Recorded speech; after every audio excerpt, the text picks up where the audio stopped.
Dendam Ayu, kembali bangkitnya sundel bolong di desa tertutup. Di pegunungan Bali yang diselimuti kabut, tersembunyi sebuah desa kecil yang terletak jauh di dalam hutan lebat. Tempat ini seakan-akan dunia terasa jauh dan waktu berjalan perlahan. Para penduduk desa menjalani hidup yang sederhana, bertani, merawat hewan, dan menjalankan tradisi yang diwariskan turun-temurun. Namun di balik keindahan pegunungan dan kedamaian desa, ada sebuah rahasia gelap, sebuah legenda yang tak pernah berani dibicarakan secara terbuka. Cerita ini dimulai puluhan tahun yang lalu dengan seorang wanita bernama Ayu. Dia dikenal karena kecantikannya dan kebaikannya, dicintai oleh orang-orang di sekitarnya. Ayu menikah dengan seorang pria lokal, dan bersama-sama mereka bermimpi untuk membangun sebuah keluarga. Namun, tragedi terjadi ketika Ayu meninggal saat melahirkan, sebuah kematian yang menyakitkan dan penuh kekerasan yang membuat desa berduka. Apa yang terjadi setelah itu jauh lebih buruk. Tanaman mulai gagal, hewan-hewan mati secara misterius, dan desa yang dulunya makmur kini terpuruk dalam keputusasaan. Para penduduk desa berbisik bahwa roh Ayu menjadi gelisah. Tidak bisa beristirahat dengan tenang karena kematiannya yang terlalu cepat. Mereka percaya bahwa kematiannya telah membangkitkan sesuatu yang tidak wajar ke dunia, sebuah kekuatan jahat yang dikenal sebagai sundel bolong. Hantu menakutkan dengan punggung berongga tempat seharusnya terdapat organ tubuhnya. Seiring berjalannya waktu, kutukan itu tampaknya memudar dari ingatan. Generasi baru datang dan pergi, dan desa, meskipun selamanya dihantui oleh masa lalunya, terus berfungsi sebisa mungkin.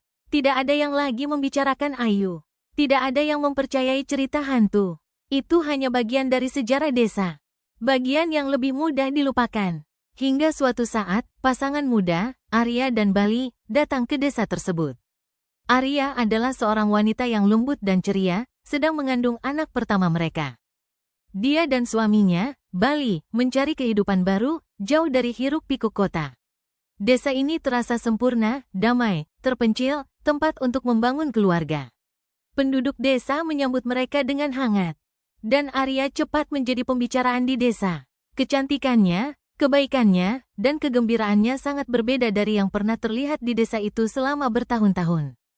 Namun rasa ingin tahu Arya membawanya ke tempat yang seharusnya dia hindari, sebuah makam yang runtuh di dalam hutan, hampir tak terlihat karena semak belukar yang tumbuh lebat. Itu adalah makam Ayu. Arya merasa ada dorongan aneh untuk mengunjunginya, dan segera, cerita lama tentang kematian Ayu terus menghantui pikirannya. Penduduk desa menceritakan bahwa roh Ayu telah menjadi sundel bolong. Hantu dendam yang penampilannya bisa membawa kematian bagi siapa saja yang tidak beruntung bertemu dengannya. Mereka mengatakan kepada Arya bahwa jika dia mengunjungi makam itu, dia akan membangkitkan kemarahan roh yang menghantui desa.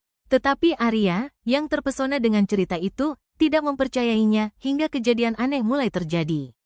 Awalnya, itu dimulai dengan bisikan lembut dan tak jelas yang terdengar entah dari mana di malam hari. Pada awalnya, Arya mengira itu hanya angin, tetapi bisikan itu semakin jelas, hampir seperti kata-kata. Lalu, suatu hari, saat dia berdiri di depan cermin, dia melihat sesuatu yang membuat darahnya membeku, refleksinya berubah. Dalam sekejap, dia melihat sosok bayangan berdiri di belakangnya. Sosok dengan mata hitam kosong yang menatapnya. Seolah-olah ada sesuatu, seseorang, yang mengawasinya.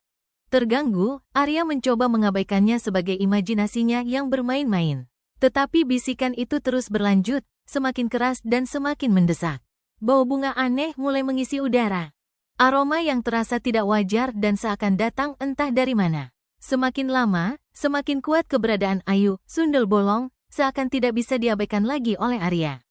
Lalu, pada suatu malam yang diterangi cahaya bulan purnama yang aneh, saat yang ditakuti Arya akhirnya terjadi. Dia mengalami persalinan, namun segalanya segera berbalik menjadi sesuatu yang mengerikan. Persalinannya bermasalah, dan meskipun segala usaha dilakukan untuk menyelamatkannya, Arya meninggal dunia. Sama seperti Ayu yang meninggal saat melahirkan. Arya juga meninggal dalam proses persalinan, menandai kembalinya sundel bolong. Bali, yang hancur karena kehilangan istri tercintanya, hampir tak bisa memahami tragedi itu. Namun, kesedihannya segera berubah menjadi teror saat dia mulai melihat Arya lagi. Sosok hantu Arya muncul di malam hari, wajahnya yang dulunya cantik kini terbelah dan berongga. Punggungnya, sama seperti Ayu, merupakan lubang besar yang kosong, seolah-olah sesuatu telah merobeknya dari dalam. Bali akan terbangun dan mendapati Arya berdiri di ujung tempat tidurnya. Matanya terkunci pada matanya dengan kekosongan yang membekukan hatinya. Dia bukan lagi wanita yang dia cintai. Dia adalah sundel bolong, rohnya yang terpelintir oleh kematian dan kesedihan. Malam-malam Bali menjadi tak tertahankan. Pikirannya mulai terpecah di bawah beban kunjungan hantu itu. Dia mendengar bisikan Arya dalam kegelapan, merasakan sentuhan dinginnya di kulitnya. Keberadaannya semakin kuat, dan dengan setiap hari yang berlalu, wujudnya semakin membusuk. Lubang di punggungnya semakin lebar, dan wajahnya yang dulunya cantik kini semakin mengerikan. Semakin tak bisa dikenali, putus asa untuk melarikan diri, Bali memutuskan untuk meninggalkan desa. Dia mengemas barang-barangnya dan mulai berjalan menuju tepi desa. Berharap bisa melarikan diri dari kutukan yang telah menguasai hidupnya. Namun, saat dia mendekati batas desa, sesuatu yang mengerikan terjadi. Semakin dekat dia menuju batas desa, semakin sering sosok Arya muncul. Keberadaannya semakin tak tertahankan. Punggungnya yang berongga seakan menelan dunia, dan matanya menembus jiwanya. Bisikannya menjadi semakin panik, semakin mendesak. Tak peduli seberapa cepat dia berjalan, Arya selalu ada di sana, tepat di belakangnya, wujudnya yang membusuk semakin lebar, kehadirannya semakin menyiksa.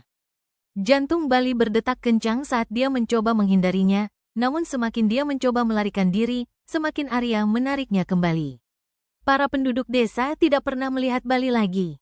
Beberapa mengatakan dia mencoba meninggalkan pegunungan, tetapi ditelan oleh hutan, jiwanya direnggut oleh sundel bolong pada detik-detik terakhirnya.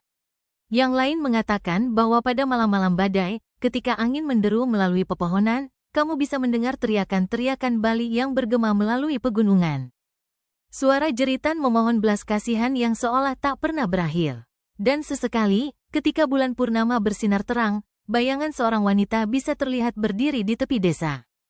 Seorang wanita dengan punggung berongga dan kosong, matanya kosong dan tak bernyawa, menunggu jiwa berikutnya untuk diambil. Kutukan Ayu telah kembali dengan penuh dendam, dan kini desa itu sekali lagi berada di bawah pengawasan sundel bolong, sebuah pengingat menakutkan akan kegelapan yang tak pernah benar-benar hilang.